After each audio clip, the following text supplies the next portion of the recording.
感谢老前人、前人老大德，感谢各位点石大慈大悲，感谢各位前贤的诚心爱心。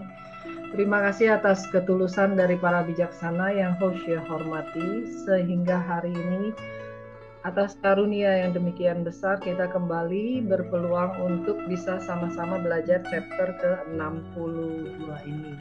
Tapi sebelumnya Hoshe mengulang sedikit rangkuman dari chapter 60-61 minggu lalu.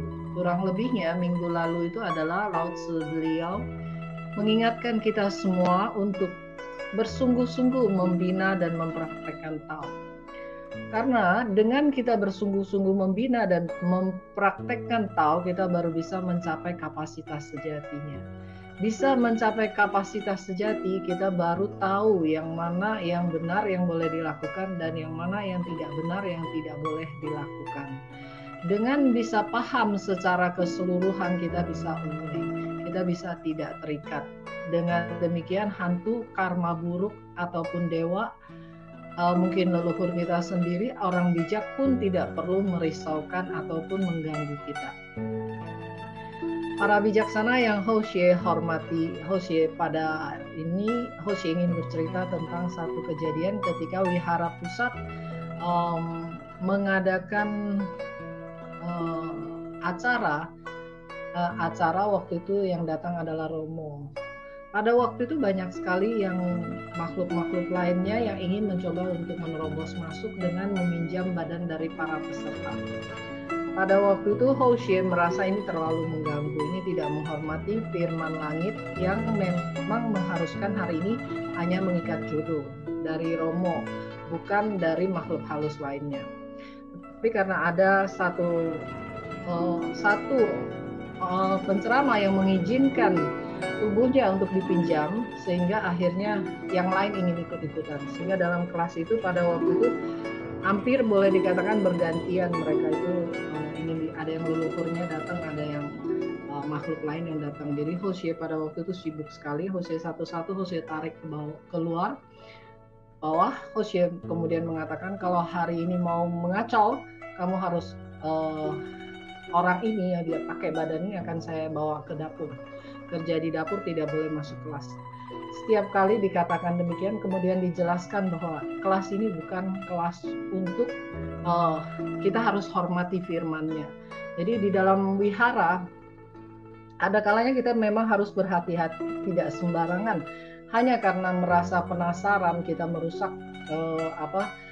rencana langit, kita melancangi firman, itu tidak boleh terjadi. Hoshe pernah melakukan itu satu kali dan Hoshe sendiri pun baru sadar itu adalah salah. Jadi dikisahkan dalam satu kesempatan di Kendari, di Wihara Kendari, tiba-tiba ada makhluk halus yang kita sampai ke tempat kita mau nginap. Tiba-tiba ada makhluk halus yang mau meminjam badan raganya Duta Langit.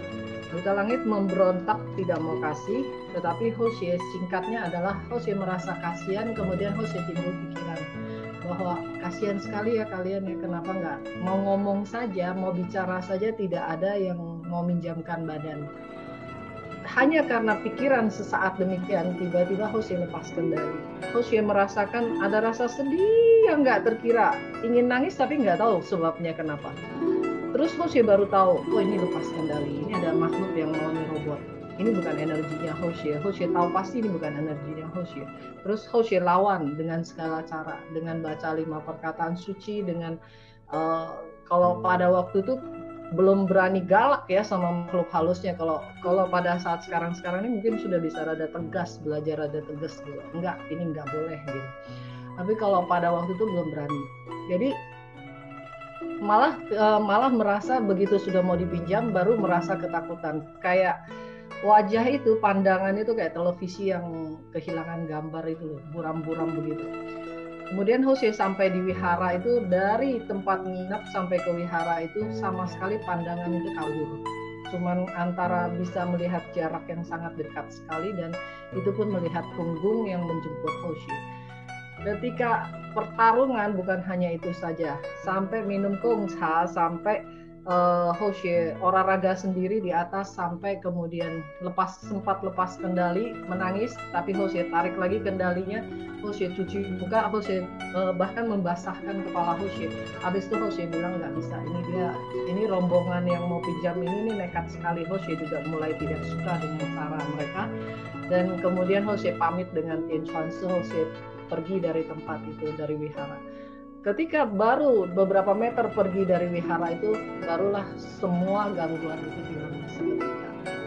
Jadi para bijaksana yang Hosea hormati, berdasarkan pengalaman kita tidak boleh sok-sokan, dalam arti kita kilaf, kita lupa posisi kita anggap bahwa penasaran, pengen tahu, kita ikutin. Itu bahaya sekali, itu jangan lakukan. Karena yang kita datang itu adalah untuk melaksanakan tau, bukan untuk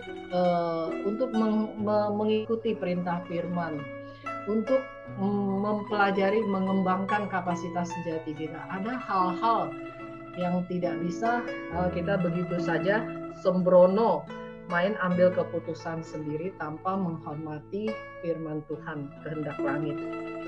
Itu adalah pengalaman Hosea, di mana makhluk halus atau makhluk, entah itu leluhur, entah itu dewa, entah itu hantu, entah itu apa, ada kalanya beliau itu juga bisa kalut, bisa datang ketika ada kesempatan mau nerobos. Karena buat beliau itu terlahir sebagai manusia, bisa siutau, bisa pantau, itu adalah sangat istimewa sekali. Karenanya itu Hosea bila ada kesempatan, Hosea selalu mendoakan semoga semua makhluk berbahagia. Hanya saja untuk hal-hal yang tidak menjadi rasa dari hormat kita kepada firman sejati, itu tidak Hosea langgar gitu. Hosea selalu berusaha untuk tegas, itu tidak boleh. Bahkan kalau di wihara ada makhluk halus yang kesurupan, itu biasanya Hosea langsung samperin, Hosea langsung minta keluar, minta tinggalkan tempat, karena itu berbahaya buat badan yang dipinjam juga.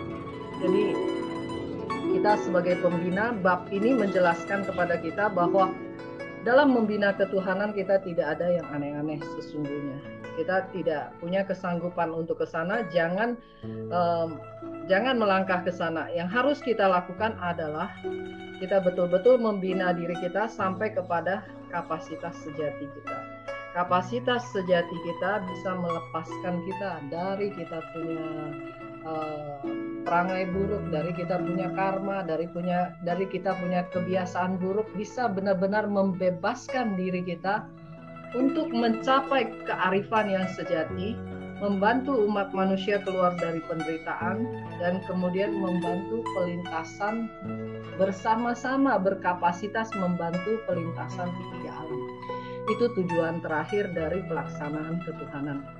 Karenanya itu kita tidak bisa melakukannya sendiri, atau kita mengizinkan hal yang seperti itu terjadi.